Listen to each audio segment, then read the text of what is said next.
네, 여러분, 월요일 아침입니다. 이번 한 주도 우리 말씀 열심히 같이 읽도록 합시다. 오늘 우리가 함께 읽을 시편은요, 시편 35편 19절부터 28절까지의 말씀입니다. 네, 시편 35편은 원수들, 그러니까 시인을 공격하는 원수들에 대한 하나님의 탄원 시가 기록되어져 있는 것이 시편 35편인데요. 오늘 우리가 이 시 뒷부분을 읽게 되는데, 이 뒷부분을 살펴보면서 시인의 원수들이 시인에게 어떻게 행동하는지 좀 살펴봤으면 좋겠습니다. 그리고 이러한 원수들의 시인을 향한 공격, 또 시인을 향한 어떤 행동들에 대해서 시인은 어떻게 반응하고 있는지 우리가 함께 살펴보고 또 묵상해보는 시간을 가졌으면 좋겠습니다. 네, 그리고 두 번째는요, 시인은 오늘 시에서 맨 마지막 절에 보면 지금 시인이 원수들로부터 공격당하고 있는 상황인데 그럼에도 불구하고 하나님을 찬양한다고 고백하고 있습니다. 그가 그런 상황 속에서 하나님을 찬양할 수 있는 이유는 무엇인지에 대해서 우리가 함께 살펴보고 우리가 함께 묵상해보는 그런 시간이 되었으면 좋겠습니다. 네, 세상에 참 나쁜 사람들이 많은 것 같습니다. 남들을 이유 없이 비난하고 또 괴롭히고 또 그 비난과 괴롭힘을 즐기는 진짜 나쁜 사람들이 있죠. 그 사람들이 왜 그러는지는 잘 모르겠습니다. 재미로 그러는 것인지 또 그 사람이 정말 미워서 그러는 것인지 잘 모르겠습니다. 그런데 오늘 시를 살펴보면 오늘 시인이 그런 상황에 놓여져 있는 것 같아요. 자신은 잘못이 없는데 자신을 비난하는 원수들이 있습니다. 그들은 평화를 깨트리는 사람들이었고 다른 사람들을 음해하는, 거짓말로 다른 사람들을 음해하는 무리들이었습니다.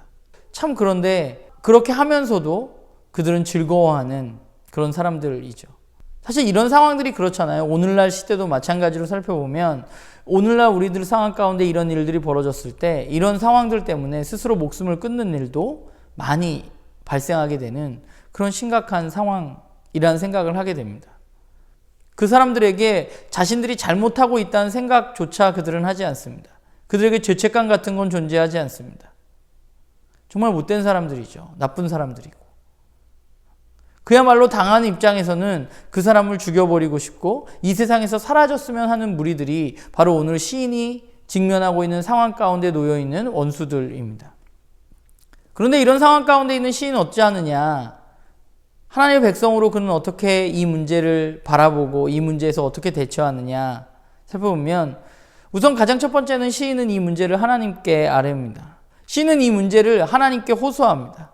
제발 그런 인간들이 그러지 못하게 해달라고 하나님 앞에 간절히 기도합니다. 제발 그들의 뜻대로 되지 않게 해달라고 시인은 간구합니다. 그런데 그가 하는 일은 이게 전부입니다. 하나님께 이 문제를 아뢰는 것입니다. 오히려 그는 이런 상황 가운데 여호와 하나님을 찬양하겠다고 말합니다. 맨 마지막 28절에 보면 나의 혀가 주의 의를 말하며 종일토록 주를 찬송하리이다 라고 고백합니다.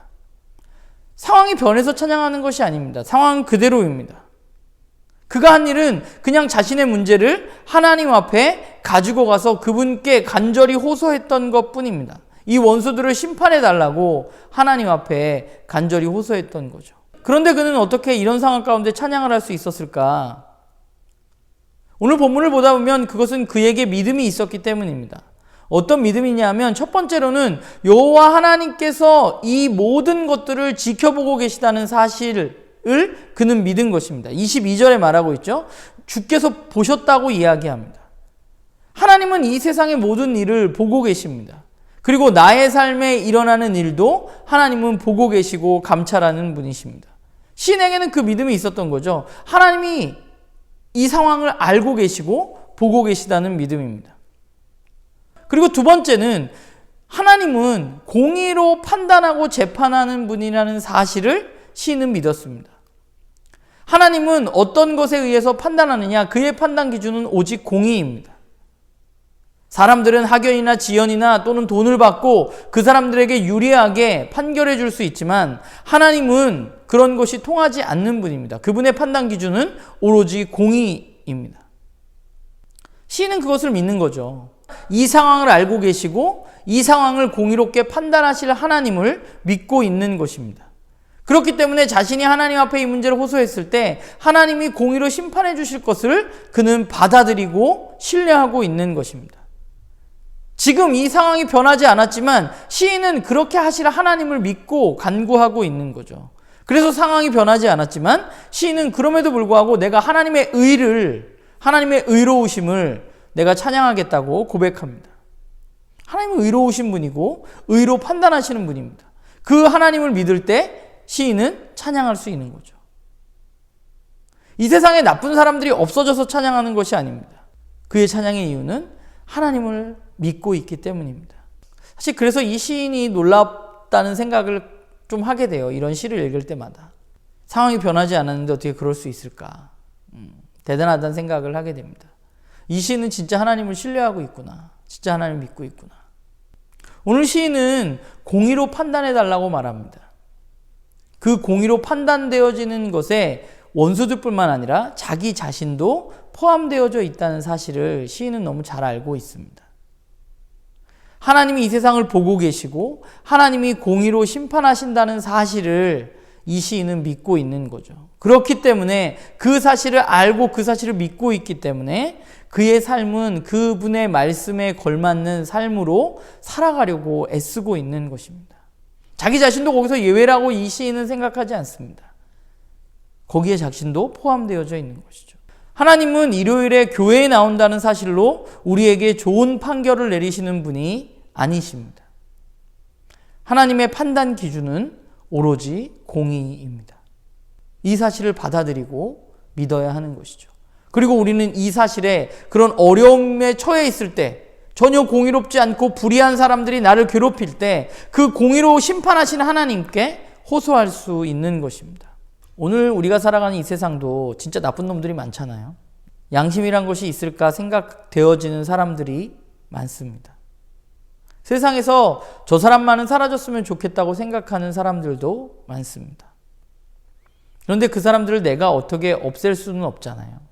그리고 그 사람들이 불의하다고 해서 그 불의에 분노하며 내 삶을 망가뜨리는 것도 옳지 않습니다. 하나님의 백성으로 우리가 1차적으로 해야 할 일은 우리의 문제를 하나님 앞에 탄원하고 호소하는 것입니다. 이 세상을 돌보시고 바라보시고 알고 계시고 공의로 심판하시는 그분께 아뢰는 거죠. 지금 하나님이 바로 심판하시지 않을 수도 있습니다. 그러나 믿는 것이죠.